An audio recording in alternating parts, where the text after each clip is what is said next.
Сәлеметсіздер ме достар, арнама қош келдіңіздер. Менің есімім Айсел. Бүгінгі видеода осындай тәтті балғар бұрышын қысқа банкаға жабатын боламыз. Видеоны міндетті түрде соңына дейін көріңіздер, сіздерге ұнайды деген сенімдемін. Өздеріңіз білесіздер, қыстың күні тәтті балғар бұрышы өте қымбат болады. Сондықтан мен тәтті балғар бұрышын өстіп банкаға жабамын және дәл осы күйінше алып голубцы жасаймын, тамаққа да қоса беремін. Міндетті түрде жасап көріңіздер. Тәтті балғар бұрышының көп түрін аласыздар. Ең алдымен жақсылап тазалап жуып, өстіп ішін тазалап, ішіне дән қалдырмай жуып шайып аламыз. Кеңдеу жалпақтау ыдыс алып, өстіп тәтті балғар бұрышын салып, үстіне қайнап тұрған ыстық суды құйып, 20-30 минутқа бетін жауып қоямыз. 20-30 минут аралығында тәтті балғар бұрышының бүкіл микробтары зарарсызданып, тәтті балғар бұрышы кішкене жұмсарады және банкаға салғанға өте ыңғайлы болып шығады. Бұл уақыт аралығында мен банкаларымды ыстық суға булап, крышканы ыстық суға салып аламын.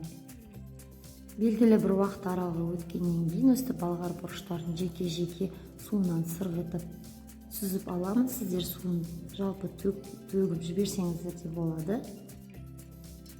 Суын өстіп сырғытып алғаннан кейін зарарсызданған банкаға 2 литрлік немесе 3 литрлік банканы қолдансаңыздар болады, 1 литрліктен де қолдансаңыздар болады. Банканы алып, осы бұрышты жайлап, әдемілеп, шетін жыртып алмайтындағы, бір-бірін езіп жібермейтіндегі ретімен салып шығасыздар.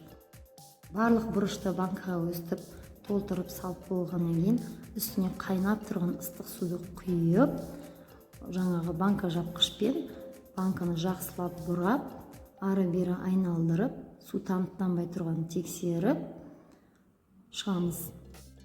Банканың аузы жақсы жабылғанына көзіміз жеткеннен кейін банканы өстіп жылы матамен орап, бетін жауып қоямыз. 1-2 күн суығаннан кейін ашып, салқын жерге қоямыз.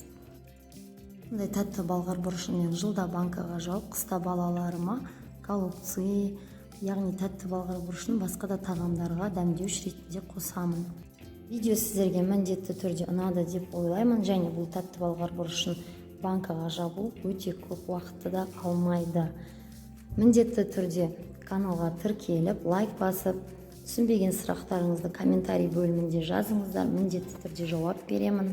Және де видеомен таныстарыңызбен, достарыңызбен бөлісіңіздер. Видеоны бөлісу арқылы арнамның дамуына үлес қосасыздар. Қандай банка түрлерін жапқанды ұнатасыздар, және сіздерден қандай осы банка жабу туралы идеяларыңыз бар, сол идеяларыңызбен комментарий бөлімінде бөлісіңіздер. Видеомды соңына дейін көргендеріңізге рахмет. Сіздерге видео міндетті түрде ұнады деп ойлаймын. Арнамда келесі видеолар жіберіп алмас үшін арнама тіркеліп, лайк басып қойыңыздар. Сіздермен бірге болған Айсел. Каналымда келесі видеоларда кездескенше сау болыңыздар.